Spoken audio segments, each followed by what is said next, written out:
आगे भी तो बताओ। नहीं नहीं अंकल अंकल आप बहुत अच्छे हैं। और मैं कहा बेटा आगे भी तो बताओ। अंकल अंकल आपसे एक बात करनी। मैं क्या बेटा आप बहुत अच्छे। मैं कहा बेटा आगे भी तो बताओ। अंकल आप ऐसे करें हमारे स्कूल की तीसरी बिल्डिंग पे आए। मैं तीसरी बिल्डिंग पे गया। मैंने फिर पूछा बेटा क्या मसला है क्या काम है। अंकल अंकल आप पानी पिएंगे। मैं कहा बेटा पिला दो। पानी पिया। फिर मैंने पूछा बेटा काम क्या ये तो बताओ। अंकल अंकल आप बहुत अच्छे। मैं कहा बेटा ये हो गया आगे भी तो बताओ। अंकल अंकल आप बहुत अच्छे हैं। और मैं कहा बेटा आगे भी तो बताओ काम क्या है। कहने लगी अंकल अंकल आपकी जो शक्ल है ना हमारे ड्राइवर से मिलती है।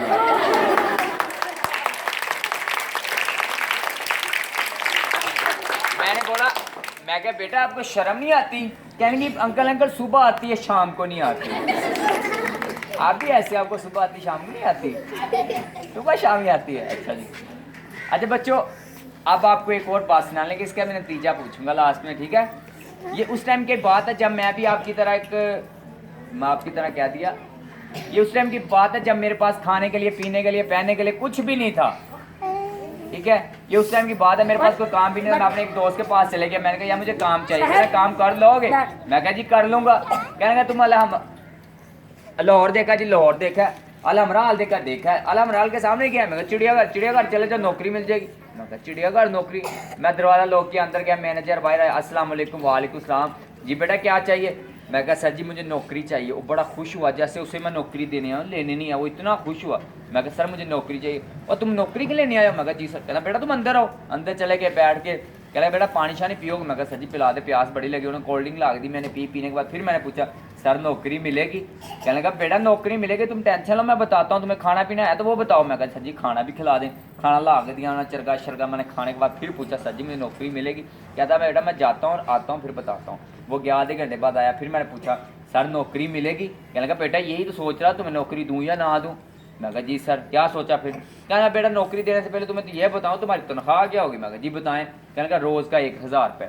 और रोज़ का 1000 महीने का 30,000 2 माह का 60,000। मैं कहा मुझे क्या ज़रूरत पड़ी दुबई जाने की। मेरा तो दुबई यहाँ पे लग गया। मैं कहा ठीक है सर जी मुझे मंजूर है। मैं कहा सर जी करना क्या होगा।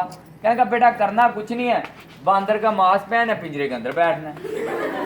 वो बांदर का मांस पिंजरे के अंदर। मैं कहा इतनी गर्मी। फिर मैंने सोचा 1000 रुपये तो है ना चल खैर मंजूर है। मैं कहा ठीक है सर मुझे मंजूर। मैं कहा सर जी ड्यूटी टाइमिंग क्या है। क्या बेटे ड्यूटी टाइमिंग कुछ नहीं है सुबह 6 से लेकर रात 12 बजे तक है। ओ मैं कहा इतनी लंबी ड्यूटी। मैं कहा सर जी मुझे एक बात तो बताएं मुझे मंजूर है। मैं कहा सर जी मुझे एक बात बताएं। कहने लगा क्या। मैं कहा सर जी सुबह 6 से लेकर रात 12 बजे का मकसद क्या है। कहने लगे सुबह 6 बजे मांस डालेंगे पिंजरे में बैठाएंगे तो कोई देखेगा नहीं। रात को 12 बजे निकालेंगे तो कोई देखेगा नहीं। मैंने कहा बड़े तेज हो। मैं कहा ठीक है सर जी मुझे मंजूर। अगले दिन माया मांस पहना पिंजरे के अंदर बैठ गया। 10 का टाइम होता गया। आप जैसे बच्चे आते गए हैं कोई केले मार कोई कैंकरियाँ मार कोई कुछ मार शाम तक मेरा बुरा हाल कर दिया। मैनेजर भाई